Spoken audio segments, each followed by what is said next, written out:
Сәлем достар. Бүгінгі кинотайымда 2009 жылы жарық көрген «Посланник» фильмі. Иракта қызмет етіп жүрген кезінде Уилл Монтгомери көзінен және аяғынан жарақат алады. Аурухана алдында оны сүйіктісі қарсы алады. Екеуі түнді бірге өткізеді. Кейін кешкі асқа мейрамханаға барады. Сол жерде әңгіме барысында біз Уилл соғыста жүргенде Келлидің басқа ер адамға тұрмысқа шығуға келісім бергенін білеміз. Уилл Келлиге кездесуге келгені үшін ризашылық білдіріп, әзілдеп оның қалыңдығы Аллаға сәлем айтуды сұрайды. Кеш бойы Уилл сырттай сабырлы әрі ирониялы болғанымен, іштей бәрінен қатты қапаланған еді. Сержант Монтгомериді полковник Дорси өзіне шақыртады. Оған жаңа қызмет ұсынылады, ел алдындағы ең құрметті борыштардың бірі. Енді ол қаза тапқандар туралы хабарлау бөлімінде жұмыс істемек. Жаңа істің тәртібімен оны капитан Стоун таныстырады. Бұл жұмысқа болаттай мінез керек. Кейбір жігіттер алғашқыда тұтығып, есімдерді шатастырып жатады, тіпті кейде жылап та қояды. Бастысы сөзді анық әрі нақты айту. Ешқашан ол бізден кетті немесе біз жоғалттық деп айтуға болмайды. Бір әже осындай сөзден немересі жау жағына өтіп, сатқын болды деп ойлап қалған. Тек екі сөз қолдануға рұқсат: өлтірілді немесе қаза тапты. Олар тек ең жақын туыстарына ғана барады, достарға немесе сүйіктілерге емес. Туыстарға қол тигізуге болмайды, тек егер оларға медициналық көмек қажет болса ғана. Яғни ешқандай құшақтасу, жұбату жоқ. Сондай-ақ туыстарды қаза расталған соң алғашқы 24 сағат ішінде, ең дұрысы 4 сағаттың ішінде хабардар ету керек. Олар бұл хабарды таңғы жаңалықтардан емес, тікелей әскери өкілдерден естуі тиіс. Сондықтан Монтгомеридің жанында әрдайым пейджер болуы тиіс. Бір түнде оған алғашқы хабарлама келеді. Қара көзілдірігін тағып, Уилл нұсқаулықты мұқият оқи бастайды. Стоун оны әрі қарай үйретеді. Ереже бойынша ешқашан көлікті үйдің тура алдына қоймау керек, туыстар бірден жамандықты сезіп қалуы мүмкін. Есікті қоңырау емес, есік қағу арқылы аштырған дұрыс. Қысқа қағыңыз, бірақ нақты. Кейбір адамдарда қару болуы мүмкін екенінде ескеру қажет. Қайырлы таң сияқты сөздер айтуға болмайды, бүгінгі күн олардың ешқайсысы үшін жақсы емес. Бұл жолы олар миссис Баррелге хабар беруге келді. Бірақ есікті қаза тапқан жігіттің сүйіктісі ашты. Онымен сөйлесуге болмайды, тіпті егер ол жүкті болса да. Жас жұп жақында ғана үйленуге тиіс еді. 30 секунд күткен соң Уилл мен Стоун кетуге жиналды. Сол кезде Моника бірдеңе сезіп, не болып жатқанын әлі толық түсінбей жылап жібереді. Осы сәтте келген сарбаздың анасына Стоун ұлының минаға түсіп, қаза тапқанын жеткізеді. Ел оған шапалақпен соғып жібереді. Екі әйел де айқайлап егіле жылайды. Уилл орнынан қимылдай алмай, қатып қалады. Алғашқы жұмыс күннен кейін ол мас болу үшін ішімдікке жүгінеді. Стоун оның қасына отырып, өзі бұрын мас күнен болғанын айтады. Сосын ойлана отырып, балалары соғысқа кеткенде, ата-аналарға бәріне дайын болыңдар дейді. Бірақ олар ешқашан тыңдамайды. Тулар іледі, қол шапалақтайды. Ал сосын оқтар ұшады. Сарбаздар өледі. Бұл олар үшін шок.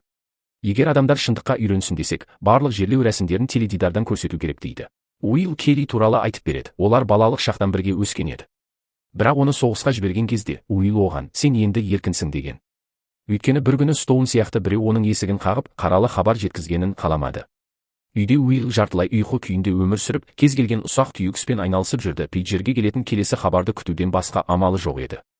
Бірақ бұл жолы хабар емес, Стоунның қоңырауы келді. Ол зерігіп кеткен, ұйықтай алмай жүргенін айтты. Әсіресе біреудің қазасын хабарлаған түндерден кейін ұйқысы қашып кететін. Әңгіме үстінде қызметтік хабарлама келді, оларға тағы да жолға шығу керек болды. Стоун үйінен түн ортасында асығыс шығып кетті. Бүгін, деді ол, хабарды Уилл жеткізгісі келеді. Егер не болса да абай бол, бұл жолы біз ер адамға барамыз. Ол ұрып жіберуі де мүмкін. Үйдің ішінен иттің үруі естілді. 2 мәрте есік қағып, қоңырау шалған соң офицерлер кетуге оқтала берген. Сол сәтте үйдің арт жағынан Дейл Маркин шықты. Уилл дереу дайын мәтінді оқуға кірісті. Оның ұлы кеше снайпер оғынан қаза тапқан еді. Өлім бір сәтте болған. Ер адам үнсіз ағашқа қарап, мынаны мен ұлымның туған жылы еккен едім деді. Если я не пойду, то пойдет вместо меня. Вот что он сказал. Дейл сержанттың бетіне түкіріп, неге өзі қазір сол жерде қайтыс болмағанын, оның ұлы неге өлгенін сұрайды. Стоун біздің кетуіміз керек дейді, бірақ Дейл оларды қуалап ұрып айқайлайды. Уилл жауап қайтара жаздады, бірақ Стоун оны тоқтатты. Қаза болған күйзелген ер адам сол жерде жалғыз қалды. Көлікте Уилл дереу қара көзілдірігін тағып алды. Көз жарақаты оған аяғыныкіне қарағанда көбірек мазалайды. Офицерлер отырған машинаны полиция қызметкері тоқтатты. Олар шамалап жарты шақырым бұрын қызыл жарықтан өткенін айтты. Уилл маңызды тапсырмаға асығып жатқанын түсіндірді, бірақ полиция қызметкері көнбеді. Сонда Уилл оған Оливия Питерсонға қаралы хабарды айтуды ұсынады. Тіпті жақсырақ, егер ол жергілікті жаңалықтардан күйеуінің үгіттеліп жаңылып кеткенін білсе дейсің. Уилл өте сенімді болды да, полиция қызметкері олардан бас тартты. Офицерлер береталарын киіп жатқанда балалар алаңындағы адамдар үнсізденіп қалды. Рождество кезінде олардың миссиясын орындау ең ауыры еді. Миссис Питерсонды олар ауладан тапты. Ол бірден не болғанын сұрады. Әйел әскери қызметкерлерге қолын ұсынды да, оларды үйіне шақыра алмағаны үшін кешірім сұрады. Уилл кенеттен қайғылы хабарды оның ұлына айтуға ұсыныс жасады, бірақ Оливия бас тартты. Ол ерлерге ризашылығын білдірді, жесір бұл жұмыстың қаншалықты ауыр екенін түсінді. Уилл орнынан қозғала алмай, сілейіп тұрды. Мұндайды бірінші рет көрем, деді Стоун, ол біреумен жүріп жүргені анық. Ана жерде жаңа жуылған ерлер көйлегі ілулі тұр ғой. Кешке Уилл Оливияның үйінің алдында көлікте отырып алды. Ешқандай сүйіктісі жоқ екен. Бүгін ол әріптесімен барға барғысы келмеді, бірақ Стоун оны қалып ішуге көндірді. Сол жерде Уилл әңгімелесіп отырып әкесінің қайтыс болғанын, ал анасын ақылынан айырылғанын айтты. Стоун болса әскерге бастапқыда уақытша кіргенін, бірақ содан бері сол жерде қалғанын бөлісті. Уилл сержанттың да кетпейтініне сенімді, ал оған зейнетке дейін небәрі 3 ай қалған. Уилл жесір әйелдің соңынан бақылай берді. Бір күні ол сауда орталығында жас жігіттердің миын улап жатқан рекрутерлерге айқайлады. Уилл әйелге көмегін ұсынды, бірақ ол бас тартты. Кейін ол әйелдің ұлын автобус аялдамасынан кездейсоқ алып кетті. Бала өзін ақтап, сауда орталығына жай ғана тап болғанын айтты. Уилл үйіне бірден бармай, Оливияның көлігін жөндей бастады. Әйел жаңа көлік сатып алу керек екенін, бірақ күйеуінің өтемақысын алғаны бір түрлі болатынын айтты. Келесі хабарлама Уиллді спорт залдағы жаттығу кезінде тапты. Стоун серіктесінің жесір әйелмен жақындаспақ екенін сезіп ашуланды. Сенің ұятың жоқ па? Егер ол әйелмен болсақ, ол есінен айырылады ғой, деді ол. Олар барған үйде есікті бір ер адам ашты да, мұнда ешқандай миссис Галиндо тұрмайды деді. Бірақ кейін белгілі болды, оның қызы жасырын түрде күйеуге тиген екен. Стоун әкенің ашулы сөзін бөліп, қызға күйеуінің қолдан жасалған жарылғыштан қаза тапқанын хабарлады. Қыз айқайлап, өзін жұбатып тұрған әкесінің иығына жылап сүйенді. Уилл тағы да барда ішіп отыр. Сол жерде жергілікті жігіттің әскерден оралуын атап өтіп жатыр екен. Ол достарына бір сарбаз туралы күлкілі оқиға айтып берді, нағыз ауылдың баласы туралы. Бәрі мәз болып күлді, бірақ әңгіме сол сарбаздың оққа ұшып өлгенімен аяқталды. Жігіт бірден түсінбей қалды, неге бәрі кенеттен тып-тыныш болып кетті. Ал Уилл оның не сезіп тұрғанын жақсы түсінеді. Соғыстан қайтқанда өзіңді бөтен ғаламшардан келгендей сезінесің. Ол қыздарды баураудың шебері, соғыс таласындағы ерліктері жайлы айтып, олардың назарын оңай аударады. Осы кезде Оливияның күйеуін жерлеу рәсімі өтуде. Уилл алыстан бақылап тұр. Әйел оның көзқарасын байқады. Келесі тапсырмада офицерлерге аудармашы қажет болды. Мистер Ваткинс ағылшынша білмейді екен. Ер адамға оның қызы тікұшақ апатында қаза тапқанын хабарлады. Еденде кішкентай бала ойнап отыр. Мистер Ваткинс еңіреп жылады. Уилл бар күшін салып, өз эмоциясын ұстап тұрды.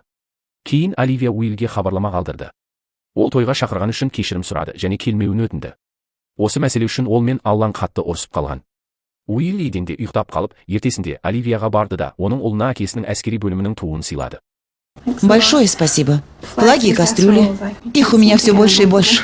Уилл тағы да көмегін ұсынды, бірақ Оливия жақында басқа жаққа көшпекші екенін айтты. Ол бұған дейін күйеуімен бірге жиі көшіп жүргендіктен бұған әбден үйренген. Бірінші рет әйелдің өзі қадам жасап, жігітті пицца жеуге қалып кетуге шақырды. Алайда әңгіме онша жүрмей қойды.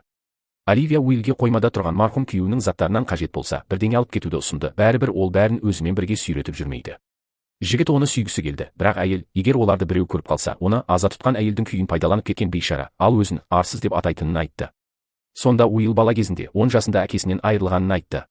Әкесі мас күйінде көлік айдап апатқа ұшырап қаза болған екен. Так значит, тебя известила твоя мама? Оливияның үйінде оларды ешкім көрмейтін еді, сондықтан екеуі сол жаққа барды. Бірақ әйелге тіпті алғашқы сүйіске де батылдық жетпеді. Алдымен ол душқа түсіп келгісі келді, кейін көзіне жас алып, жай ғана кофе ұсынды. Ақыры Оливиямен бұлай істей алмаймын деді. Әйел күйеуі жайлы айтып берді. Ол енді үйде тұра алмайтын болған. Ал өзі күйеуінің кетуіне іштей қуанды. Бірақ сонымен бірге сағынды, бұрынғы, көп жылдар бұрынғы өзіне таныс жігітті ғана. Күні кеше ол оның ескі жейдесін тауып алып еді. Жейде ашу мен қорқыныстың иісіне сіңіп кеткен. Ол сол соғыстан оралған, енді басқа адамға айналған күйеудің иісі. Ол әйелінде ұлында ренжітіп қорлай бастады. Сол адам тірі болса да, іштей әлдеқашан өліп қалған болатын.